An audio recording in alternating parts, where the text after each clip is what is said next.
This is iFIBER 1 News. Here are today's top stories. Hundreds of people participated in Relay for Life in Moses Lake on Friday. Thousands of people gathered Saturday in Portland for the annual Naked Bike Ride. Major wildfires have burned thousands of acres in the western United States. From the iFIBER 1 newsroom, this is iFIBER 1 News. And it starts now.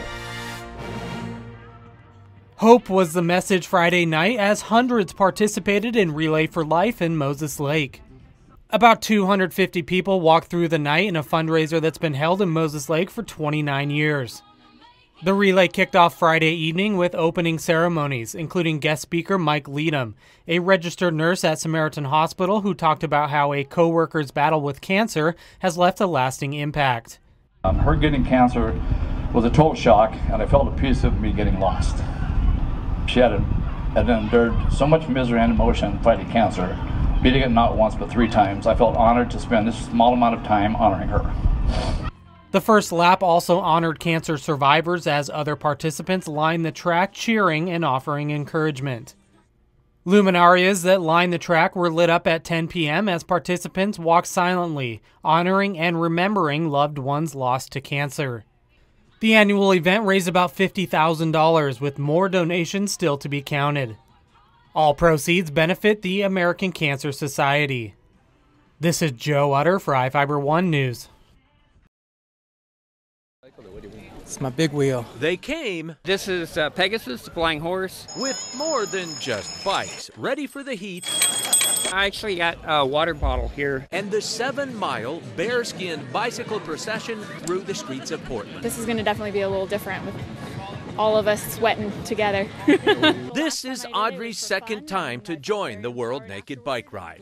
Fell in love a little bit more with my body the last time, so I do it for being comfortable in my own skin. Others. I might take a little more off. We'll see if I am comfortable with not falling. Took a wait-and-see approach to shedding their threading altogether. Yes, you! But the bulk of the bikers were bare as the day they were born, many with a splash of sparkle or a brushing of body paint, and a few masquerading. We were Cowboys and Indians the first time, so just thought we'd try something a little more awesome. Like Iron Man and Captain America, who finds comfort, by the way, in a crowd of 10,000 fellow bare-naked cyclists. I'm kind of just sheltered, and it's my way to kind of just let out and be free in a safe environment. Where's your bike?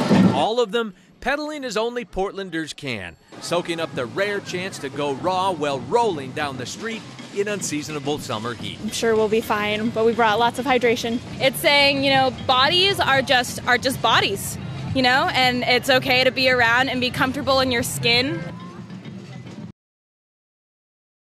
Parts of the West ravaged by wildfires. We've had a lot of calls from the public asking about what the fire is doing in the area, and it's still very, very active. Among the states affected, Utah. That's where the Bryan Head Fire is located. It's the largest active wildfire in the nation, scorching more than 42,000 acres thus far. It's heart-wrenching. I get it. There's cabins up there that are generations old. Authorities say that fire was likely caused by a weed torch. A number of communities in the area were forced to evacuate, including the entire town of Bryan Head.